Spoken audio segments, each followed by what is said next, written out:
Women in Print Alliance is dedicated to connecting, empowering, and advancing women in the print industry. As part of Printing United Alliance, we're fostering a more inclusive future through advocacy, education, and networking opportunities that connect women across the entire industry. Join us as an individual to grow your career, expand your network, and access exclusive resources, or enroll your entire organization to show your commitment to supporting women in print. Become a member today at womeninprintalliance.org and help us shape the future of print. Welcome to Her Imprint, part of the Impressions Exchange. I'm Denise Gustafson, your host. This podcast celebrates the remarkable women who are transforming the printing industry. We'll explore their journeys, from challenges to triumphs, and share the stories that leave a lasting imprint. Today I have with me Kristine Tamblingson. She's Vice President of Sales for National Accounts with Oliver Inc. So Kristine, welcome. Thank you. It's good to be here. It's so great to have you, to spend a little bit of time with you today. So to get us started, could you tell us a little bit about Oliver? Absolutely. Oliver is all about print and packaging solutions. We are a one-stop shop, so 6 different facilities, and we are customer driven. We are, how can I say this?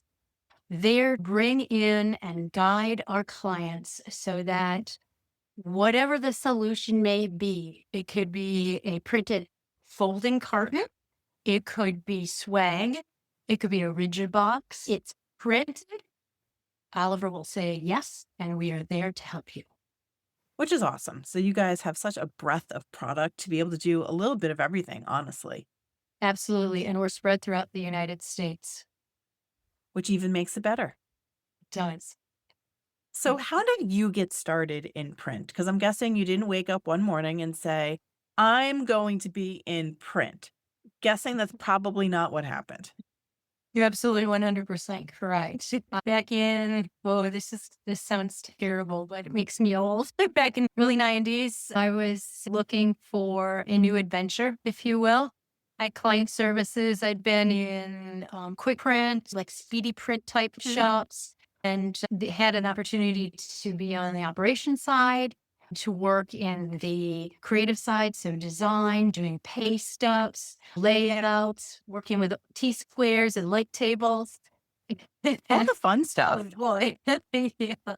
And there's an advertisement in my area at that time for a startup. And at that time, it was a Beresford box company. And I answered the ad for a client services position with the opportunity to move up to manage the department, to build. They were all about growth. And I had a smattering of experience. I had done some internship in college in the print business at a data and forms company in the Milwaukee area. So when we were in South Carolina, this was a new opportunity. I answered the ad. When I went to interview, there was literally a concrete slab and a lawn chair. And it was a true start up. And I ended up, long story short, I ended up taking that job, helped literally build that facility, started as client services, was promoted into operations manager, and was extremely blessed, honored, luck to have really good people running that facility, owning it. The Beresford family was absolutely wonderful to work with. And I was lucky to have a mentor, Dennis Beamer, and got to know him and his wife. He was president and CEO, and he took me under his wing. I don't know what he saw in me, but gave me a chance to be eventually the general manager of that facility. Smallest facility that I've ever worked in, but the absolute best. I had every single opportunity. When I asked him if I could learn how to feed a press, he said, get out there on the floor and do it. I want to learn how to do a make ready on a gluer. He said, what's stopping you? Those were the kind of things when I asked to travel with salespeople. I traveled with our VP of sales. I literally got to live the business from the ground up because of his belief, his wife's belief in me. So I always tell everybody, started on my own, but I get sucked into this business, and this industry's been absolutely wonderful to me and my family because of those two people and the support and I don't know, whatever they saw in me. So it's pretty fantastic. And here I am 20 plus years later.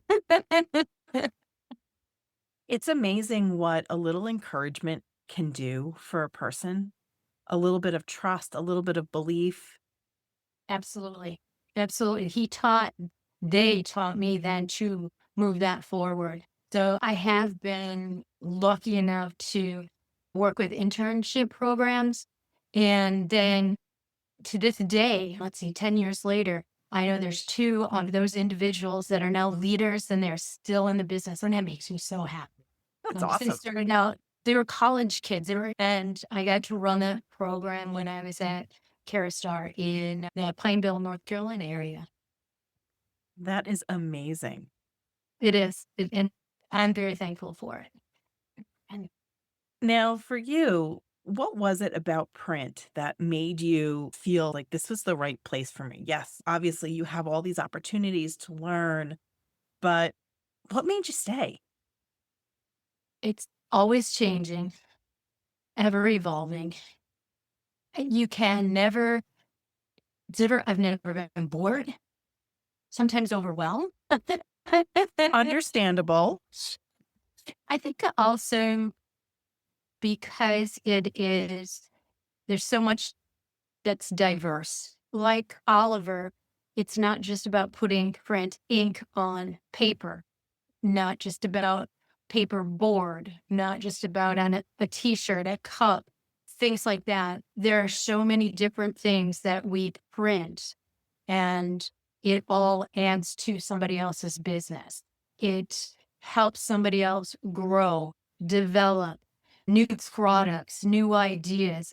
The people that you come across, and I was with somebody this morning from the UK. I'll be with somebody this afternoon from North Carolina. I was on Teams calls with people from 4 different states today. They become friends. They become part of who you are and how you move forward. And I think those relationships and everything that is always evolving in print and in packaging, no matter where it is. Somebody who I look up to quite a bit said, if it's in print, it's real. And that makes a lot of sense. And I think that hits home. I think it hits home, especially even for the newer generations, like the younger generations, because for them, they're digital native. In some Yes. ways, nothing is real. Oh, They see things through their phone, through the internet. How do you trust some of that stuff? But print is something else entirely for them. you can hold it, touch it, feel it. Think of all the different things. The first thing, if you can get that piece, that printed piece, whether it's a package, a piece of paper, and let somebody touch it, how smooth it is, that haptic sensation that connects that person right now emotionally, they'd have some type of connection to it. And that takes you out of the digital, off your phone, off your screen, right? There's nothing there for you. You're not feeling anything soft or rigid or glittery. Think that all of those type of things. And it's the real world. Yeah, the different experience. And honestly, you look at some of the data that I've seen, like for direct mail pieces, for instance, boomers love them because obviously it's a very traditional format for them. But like you're Absolutely. looking at like the Gen Zs, Gen Alpha, they love that kind of stuff because of that tactile. You have those like the aqueous coatings or that soft touch, or you could do something like sandpaper. There's so many different things that you could do to make it interactive, to make it that tactile that really draws them in. Absolutely. They're doing that more and more with books for the younger kids. I was purchasing books, Easter and birthday books. I'm looking between 2 years of age and 10 years of age. And I was looking for touch and smell on every page. I wanted something that touched, they could rub, touch, see, smell, scratch and snip, whatever it may be. And there was a true feeling of, think about it when you touch new rubber boots, then sticky, the furry, fuzzy feeling. There was a sandbox, things like you can't do that without print. Yeah. And that opens up, especially for those young kids, that opens up their senses and it helps them explore the world. Absolutely. The real world. Okay. Yeah. Keep saying more. Yes, it is. Honestly, you have to. Right now, between the deep fakes and what AI can do and all of the things that are online, there's a lot of people wondering what is real. You're right. You're absolutely right. So this is definitely something, it's not something you can scroll by. It's not something you can ignore. You pick it out of your mailbox. You see it. You can't scroll past it. You You're actually have touching it, to, you're holding it. yeah, you already have it in your hand. Was there a turning point for you when you realized that, and it really, something that really accelerated your growth in the industry and your kind of career path? I would say that I took on a challenge in the Northeast. The company's no longer around. It was actually sold and became part of graphic packaging a couple years ago. And again, I worked for great VP. He was president VP, and he brought me into that company. So we relocated from South Carolina to the Northeast, and I took on a facility that wasn't doing so well financially. And it was a very big challenge. And I said yes. I jumped in right up to my neck and then accepted the job and went home and told my husband. And he he's a saint because he's been my biggest fan this entire time. I chose this crazy and wonderful career. And he said, okay, when are we moving? And we went about that process. During that move and getting onboarded and initiated, I went from working in the Southeast and moving to the Northeast. And that is a huge culture change. Oh, So yes. I went from doing business in one way to a different way, communicating. And also, then there's a different hierarchy from the Southeast to the Northeast, with women, especially in the business world. And this was a time where it was still very prevalent. And I'm going to say that created an additional challenge for me. Then I found out it was a union, a steelworkers union facility. And we were getting ready for a union contract negotiation. Oh, so much fun. And then because the facility was financially challenged, I had about 2 years to turn it around to make it profitable. So that was the one challenge that I knew about. The rest I learned within the first 3 weeks. And I can say that with his support, his challenges and directive, we were successful in making that one of 6 in the top 3 and turning it around to be financially not only stable, but profitable. And then being able to compete with the rest of the sites to always be either 1, 2, or 3, 'cause that was as low as we were willing to go. And to say financially that you could turn a facility around like that in those circumstances, I'll never forget. I was welcomed by several people that needed to remind me there's never been a female in that position ever. When I walked into the boardroom, I'm going to say, though there was no actual board room or board of directors because this was privately owned, I was the only female leader. So again, I'm going to say I had something that this leader, who I still stay in contact with, he saw something in me that I didn't know was there. And that was huge. That was the first time in my career I was like, I can do this. I've gotten this. And I can be on the sales. I can run client services, or I can run a facility. And that was it. I'm like, I'm here. This is what I'm doing. I'm going to figure out how not to retire. Because I love what I'm That doing. is awesome. I love the confidence that you had in yourself too. because the challenges that you faced were daunting. Yes, at that time, so looking back, I'm like, yeah, it wasn't so bad because of what you learned from it. Yeah. And yes, the confidence is built again because of having good leaders and mentors that are there for you, that you know you can rely on. And I think that's huge for women in this industry. And I wish that for all. And yet knowing that there's not that out there. And for me, I did not have a strong female mentor in our industry. I have mentors that are outside in HR, for example, in sales and merchandising, for example. And she's the best dressed fashionista friend I'll ever have. Everybody needs one of those. Come on.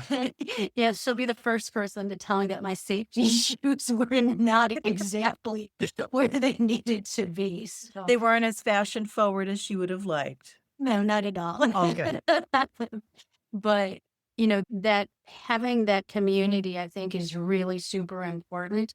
And I look now in my career to say, what else can I do? I would like to mentor. I have helped other women. I have been able to be a part of leading, coaching, and helping to change and pull new people into our industry. There's a lot to be said about having fresh blood and having new, younger ideas at the table. And when I say that, male or female, but I speak from the female perspective because there are so few of us in our industry that are really true leaders that are way at the top, have been at the top, and then are mentoring for others. So I really try and make the point of that. And now, like I said, in this point in my career, I want to, and I've been looking for what kind of programs are out there. What can I join to make certain I am passing on my skills? I love sharing the knowledge that I have been able to gain and experience and live. And I want to part that with anybody that's willing to learn and to move forward with it. I just haven't found that program quite yet, but I will keep looking. I think that's really important to help and to make certain that when there's women, whether it's right out of college, whether it's a change in career in their 40s, that they get to the table, they know their worth, they know how to speak up. And then they also have to make certain that they have the confidence to go out on the production floor, because I see so many that like they almost put blinders on, or they're in this little, I don't belong. And that's not true. So they have to have the curiosity, I'm going to say, to go out on that floor. And then they have to have the mindset to go out on that floor and ask the questions and make friends, build relationships. And it has to be on both sides. I hate silos. I absolutely hate silos. And so one of the things that I've been lucky enough to do with the teams that I've worked with in the various plants that I was the general manager was to get rid of all those silos. I remember being in one where there were certain parking spots if you were on the production team or the customer service team or the sales team. And I thought, what is that? And it was one of them's unspoken. I'm like, show me in the SMP, our employee handbook, that says, that glue operator can't park right here. It's never been done before. And you don't think that parking is a huge thing. So we changed things like that. And I think that's where women need to make certain that they are crossing over and they are contributing and they're being heard and respected. And when I say that, they have to earn their respect. I don't believe that just because you walk in a door, you have that respect. Professionally, you have to earn that. And then you do have to keep earning it. And I don't think that's a male or female thing. I think as you advance in your career, as you move forward, you do have to consistently and constantly earn that respect, be that person that's always interested in learning and listening. That's one a really great thing about our industry. As I said in the beginning, it's evolving. It's always changing. So you can never say, I know it all. As soon as you say that, I think you should probably go be like a Walmart greeter or something. Honestly, the industry continues to change. I've been in it now 28 years. So just the changes of technology, it's tremendous of how Absolutely. things have changed and what can now be done that we weren't able to do before and how quickly and efficiently some of these things we now can do. It's amazing, really, to see all of that. Absolutely. You're 100% correct. You take the digital aspects of it and you can start up any project with one sheet make ready and your entire run is sellable thereafter. Back in the day, you look at it, you needed 300 sheets just to get up to colors, things like that. I just was exposed to not a new process, but new option for me to discuss with my clients because of one of our senior directors in the design. She's absolutely fantastic to work with. You may know her, Anna Brown. I Yes, believe I that do.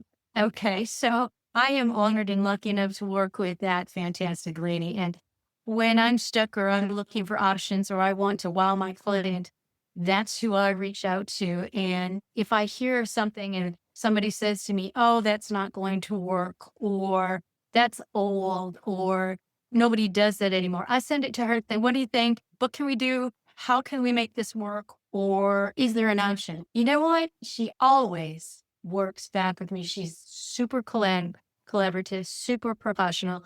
She has so much knowledge and she is way on the technical side where I'm more on the commercial side. So you can put me in front of clients and I'll be a happy camper and I'll be that client service person and that sales side when it needs to get into the nitty gritty. Can we do this? What do we need to do it? Teach me so I can talk to it like I'm a subject matter expert. She's one of my go-to people. She was wonderful. I had the chance to chat with her as well. Yes. Now, I'm actually going to go back to another comment you made about being the only woman in the room. So obviously, that's tough for any woman in our industry just because of the fact that most of the time it is men that are at the table. How do you turn that moment when you walk into that room, when you are the only woman, into influence, into a connection or an opportunity for yourself? I think first it depends on the situation, the event, the activity, what type of meeting. But I would say if it's with the board of directors, your senior leadership, then, I think you need to go into that meeting, for me personally, 100% prepared. You better have asked yourself all the questions that they're going to ask. And you better not go in there with anything unanswered. For my DNA says be over prepared. And that gives me confidence. That gives me the ability to stand on my own 2 feet and be professional and to show that I am worthy to have a seat at that table. If it's more of a social event where and this has occurred to, and it's an industry event, you might see one other female across the room, that type of thing. But I think then it's about learning the audience that you're involved with. I've been in places like that where now I want to learn who they are, how they've grown in the industry, the changes that they've seen. And I feel like then if I'm listening more than I am speaking, I can walk away from, okay, is that a good fit for me or not? And I don't have to make that decision right then and there. And what was that when you meet somebody, you get that personal, I'm going to say vibe from that. Was that connection there or was it not? Is it in the right side of the business that you're interested in? Is there a potential partnership? Those kind of things. And I take that and then you either turn that into an opportunity or you begin reaching out. So you add to your network. And while it might not be the here and now, I've had where 2 years later, it is that here and now. And now it's a good fit for us. And we're excited and we're thankful that we met and that we stayed in touch. I think it also talks about your leadership strengths as well. talking about making the connections, making the relationships, and also being confident in yourself in that room, that you belong in the room in the first place. Right. What other strengths have you seen that you are bringing to leadership positions? Now I can say that the ability to coach and to bring teams together by listening, by learning the actual audience, your team. When I joined Oliver, that was originally a family owned facility. A lot of those people had been working together 20, 30, even in some cases 40 years. And I was the stranger coming in. Now, I knew of some of the people that were in there because I'd been in the industry and had maybe connected with them in some other shape, form, or even competed. The gentleman that actually originally reached out to me for the position was we were competing against each other. When we were selling print, I would check for his name. He would check for my name when you had to register and those kind of things. Growing, I would say I have learned to empower my team. I have learned stakeholder alignment. I would say scale and complexity. I have a proven record of doing that now with two different facilities in my career. Financial discipline, exceeding EBITDA, having fun. If you're not having fun, I think it's probably time for you to find a different business. I bring a high level of client service experience. I can, some people have said you can't forget about the overall business view, Chris, and put the client first. And I could argue that in a couple different ways because without clients, you don't have to worry about your business. And I say I can bring all of that and a lot of high energy to my whatever team I'm leading now. I don't know how or why, but I always end up with awesome people on my team, subject matter experts. They're professionals and we gel and we work together. We take care of each other. We support each other. And I've just been very lucky to have those kind of teams throughout my career. Right now, I can say I have one of the best teams in the same way. So I think that's what I bring to the table. It's a lot of stuff, and it's a lot of things that you've learned over the course of your career. Absolutely. I didn't learn it on my own. Again, I go back to the people that helped me and brought me in and supported me. And And honestly, failing, getting back up and going, I can do this. I'll do it right next time. those are sometimes some of the best learning opportunities for anyone to I fail, agree. to fail a little bit. Because 100% agree. yeah, you learn a lot from It makes those you stronger. experiences. It does. It It sure has does. to. Nobody could say I have that. Oh, what is the saying? You wear your heart on your sleeve. You can't do that. We're going to be in leadership positions in this industry. But you'll get hurt very quickly. But in the same way, though, you lead with empathy because with the relationships, you have to. So you might not have your heart on your sleeve, but it's still in the mix. Absolutely. Agreed. 100%. Yes. So, as we're wrapping up, my favorite question that I love to ask is knowing what you know now. So, your experience in the industry, all the things that you've seen, that you've done, technology changes that you've lived through. If you were just starting out today, what advice would you give yourself? Let's see. Okay. I would say choose environment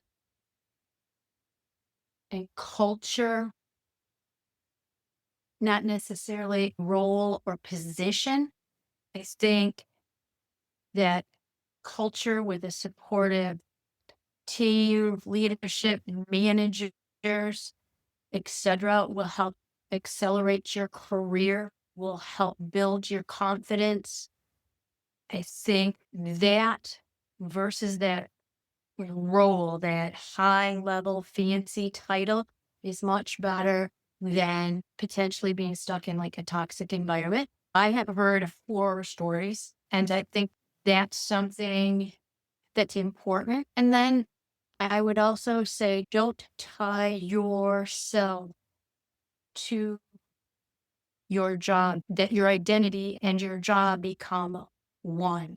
Make certain that you do honor yourself, have that self-worth that, hey, I belong here at this table. I did earn a seat and I'm worthy to be here. But I'm also valuable because I like to play outside. I like to have, I don't know, hobbies, extracurricular because I think that makes you a better person when you go back to whatever leadership or whatever position you are in. I learned that the hard way. So I wish somebody would have said, hey, don't let yourself get into that. And I was able to get myself back out of it going, I need this. And some of the programs that I've taken in the last 2 years have also taught me that. And so looking back, I said, gosh, I should have taken this class 10 years ago, 15 years ago, that type of thing. And I never made the time to do it. And I tend to always want to be learning and challenged. And I didn't personally make time for that. So I think those are the two biggest things that I would say. I think it's really great advice for everybody too, especially the not having your job be your entire identity. For women, they might be mothers, they might be wives, they're friends, they have so many other roles. So how does that give us the breadth and the depth to our own selves that we can bring? Absolutely. And then I would also say, make certain you have a really great support system at home. It's essential because it's easy, especially for women, to let the job just suck them in. Because in some ways, women, they want to be seen as confident. They want to be seen as strong. And sometimes that means for them that they have to just focus on the job. Agreed. And I think that also was part of society 10, 15, 20 years ago. Now, maybe not so long ago. I did all those roles you just said as a mother, an aunt, doing those things, the Girl Scout leader. And yeah, it is difficult, but it's also the choice that you make when you say, I want to be a leader and I want to move forward. There's choices, and the balance is what you have to control. You have to figure out what's right for you. And I don't think that any one of us can tell somebody else what is exactly right for them. I think it's a bit different. And what's happy and healthy as an individual is it makes your own self, your own responsibilities, and that's where your self-worth has to come in. Yeah, agreed. Everybody's life tapestry is different. And that's what makes everything so beautiful in the end. That's a good way to put it. Kristine, thank you so much for taking a little bit of time with me today. I really enjoyed our conversation today. I enjoyed our conversation too. Thank you very much. Thank you for joining us on this journey to celebrate and amplify the voices of women in the printing industry. If you have a story to share or know someone whose journey deserves to be highlighted, we'd love to hear from you. Together, let's continue inspiring and empowering the next generation of leaders. Until next time, keep leaving your imprint. This is Her Imprint. See you soon.